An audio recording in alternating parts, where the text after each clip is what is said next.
Hey guys, and welcome back to another week of Cos-Say. Today I'm here with Majestic. Yeah, say hi. So we're gonna just jump right into this, guys. I apologize now for like any noise that happens. I'm not home. I'm visiting my family, so there's like a bunch of stuff going on in the background. So yeah. Anyway, so we're just gonna jump right into it with the basic question: when did you first start cosplaying? I first started cosplaying when I was 19. Um, Surprisingly, my dad is the person who bought my first cosplay, and he's really been the one who's encouraged me to cosplay. And what was it? He buys me birthday cakes like every year, and that's like his big thing. And it's always like anime based or like something I'm interested in that year. So my first one was Howl's Moving Castle, and he bought me an Attack on Titan jacket. So I cosplayed as Mikasa at my first anime con. So yeah, That's pretty cool. So how long ago was that? I'm 25 now.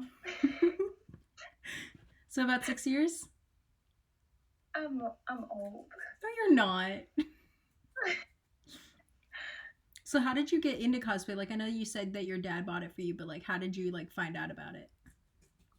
Well, honestly, like I didn't know like it was something I could do. Like it never like processed that I could actually become like the character. So when I got that jacket, I was like, "Oh, wait, what? I can be the character?" So like,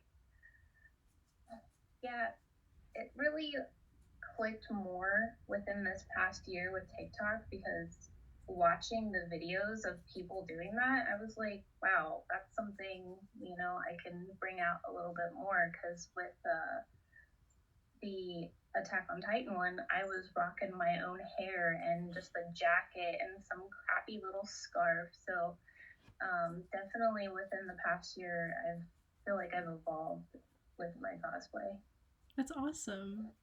And you said that you cosplayed to your first con. What con was that? So it was sketch, okay? It was at a hotel. It was their first one ever. So it was like, and it was my first. So it was like, it was bad. It was bad. Like, nothing made sense. It was all in the lobby, like when you first walk in, Oof. nothing else. And I was like, it was, yeah, it was in a hotel in Ohio. And I don't think they've ever done another one after that. I haven't heard anything.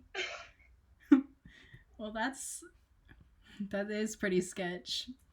Yeah. Um, while we're on the topic of cons, what's one of your like best con memories that you have? Um, let's see. I think my best con memory is at the Cincinnati Comic Expo. Mm-hmm. And this is one that I go to every year. It's my local one that like I have to go to. And it's where I met Word. Um, you'll probably see them a lot on my Instagram and TikTok. Um, but she helped me through so much, and I met her there at that con. I saw her on my Instagram feed as Overhaul, and I was like, to my friend, I was like, I need to find this person by the end of the night because this is a badass overhaul and I need to find them. So like the end of the night, like the rave's going on, and I'm about to just yeet my wig off because like, oh, it hurt so bad. But we were passing through in the bathroom, and I was like, oh my god. I was like, can I have a photo with you? And she was like, in the bathroom? She's like, hell yeah. And like after that, we just like became like really good friends, and she's like an Oh, awesome person. that's pretty cool. On the Yeah. opposite side of that, what's one of the not so good con memories that you might have? Um, let's see. Hmm. It's kind of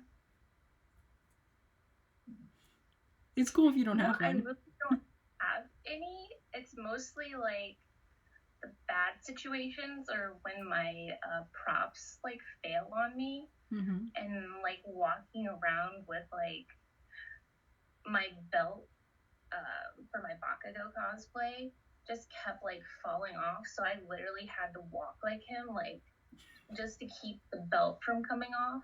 Mm-hmm. It was really awkward, but like just those like malfunctions kind of throw you off at a con, Yeah. and it kind of makes it hard because you gotta lug them around and stuff. So I don't really have bad experiences at cons. I find them really enjoyable. I can't really place anything that was off. That's pretty good though. It's nice to know that not everybody has a negative memory. Um, Yeah. but yeah, props breaking, that must really suck. How many times do you think that's happened to you?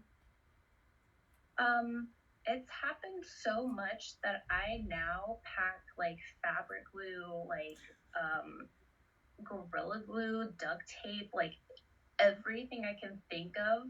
I just all in a bag because if I don't have something break, I know someone else will. And like I can't tell you how many times someone's like, "Oh my god, my shirt just like ripped," and I'm like, "I got you, I got you, con mom right here." So like, it's pretty much happened to me every con. Something fails because being at home, you're making it. You don't really get to test it for a whole day walking around in it. Mm-hmm. So like, you really put it to the test when you're at a con. Yeah. That's actually that's terrible. Like having because I've seen things break, but I've never been the person that it's happened to, so I'm just like, hmm. But it's nice to know that Yeah, people like you carry them around. when you cut them corners, you know something's gonna break. Yeah.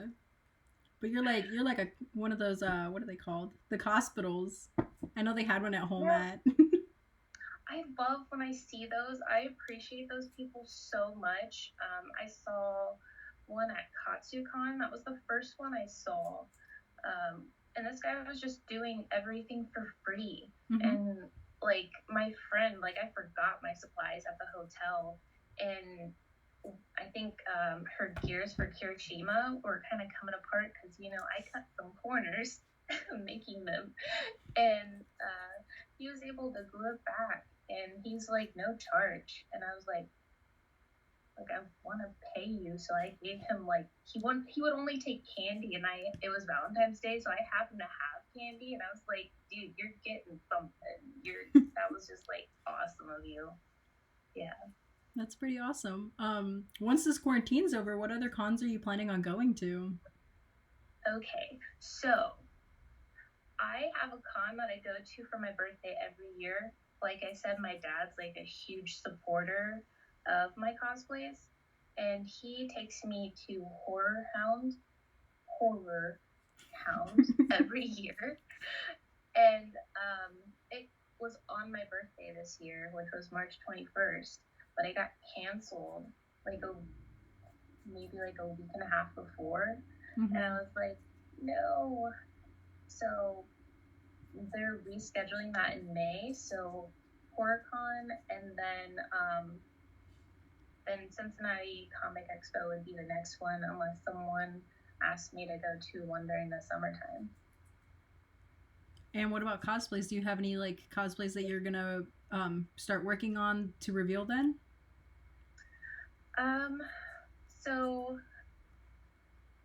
I've kind of been stuck in the My Hero cosplays a lot, and I've noticed that. And I've noticed a lot of like creators are like venturing out during the quarantine. I'm over here in Mineta, like, but I really want to do like Cells at Work.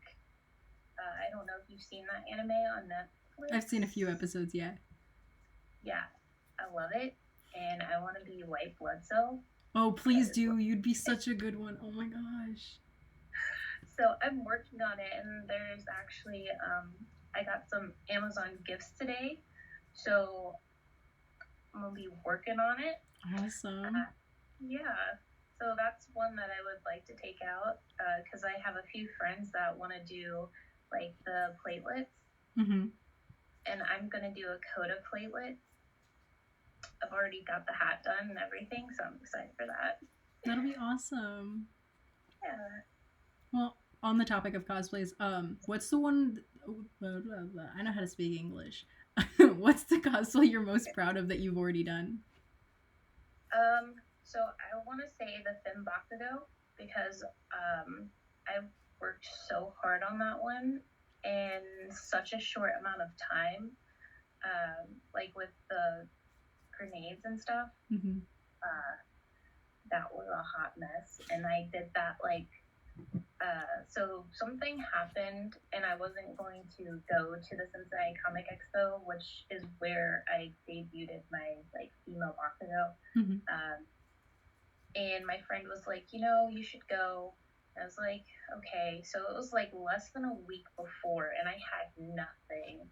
Like I just had my generic Amazon Bakugo like shirt and skirt, and like she was like, you know, just do it. And so I got I have a 3D printer, so I was able to 3D print my grenades, which has been really helpful with my cosplays because these are 3D printed as well. I get asked a lot how to make these or where I bought it, and I just bought this off of Amazon and then 3D printed those. That's pretty cool. So, yeah, and that to print those grenades, it took almost up until the night before. So I had to spray paint and paint the night before. So I was out at midnight outside spray painting everything. And it smelled so bad the next day. And I was like, oh my God, I have to go. And I smell like spray paint. But it was so worth it. I just, I really take pride in my female Bakugo because I feel like I started out kind of and like worked my way up. You know, it's progress, and that's kind of what I want to tell like little creators that do their cosplays, and they're like, my cosplay's not good enough. You know, you're gonna find your style, and you're gonna love what you see at the end. So keep going. Oh, I love that. Yeah. Now, on the opposite side of the spectrum, what's the cosplay that you're like least proud of, or you like dislike, or just isn't your favorite? Let's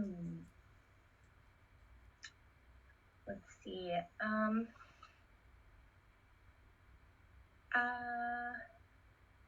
My least favorite. I'm trying to think of all the ones that I have.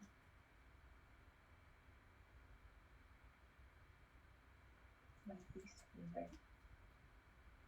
I want to say my Pennywise for some reason. I had done the gender bend of Pennywise. Like, I love the cosplay, but like, I just really can't get into it, like the character and everything. So it's one that kind of gets pushed off a lot, and I'm just like, I love the way I made it, but I can't get into the character. So it's just like not one that I go to at all. What's the cosplay that you put on to be most comfortable? Whether it's personality or, yeah. I would have to say I have two, which you can see lately on my page. It's been Coda and Mineta, because literally I wear a sweatshirt and some leggings, and then I just throw on the hat and stuff.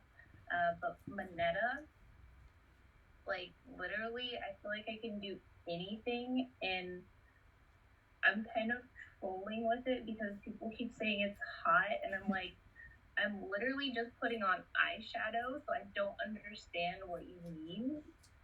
But like, I've been going hardcore with it now. Like, I've got POVs of like making you feel sad for him, and like just getting you in your feels. And like, people are like, why? And I'm like, you know why. So like, I love that one. And that's kind of all of the questions that I have. But do you have any like advice or tips or tricks for new cosplayers? Any of your friends, your fans, anybody really? Any tips or tricks? So don't give up on what you're doing. Like, don't let anybody discourage you from doing something that you love, because that's just gonna take the joy out of your life. So like, when they are negative, I say be like, go in there 10 times harder. And also, one of my first cosplays that I've actually made was from sewing, and I made the dress 4 times for Star Butterfly, and I got stuck in the second one. I got stuck in it. Like, it was too tight, and I couldn't pull it up. I was like trying to hawk hogan it off. Had my friend come over and rip it off with me. Made it 4 times, but succeeded in the 4th time. So like, literally don't give up, and you'll learn new skills on the way. That's awesome. So that's all I have for this week. So thanks guys for watching. If you're not already, go follow Majestical. Yeah, that's all I have to say. So I will see you guys next week with a new episode. Bye. Bye.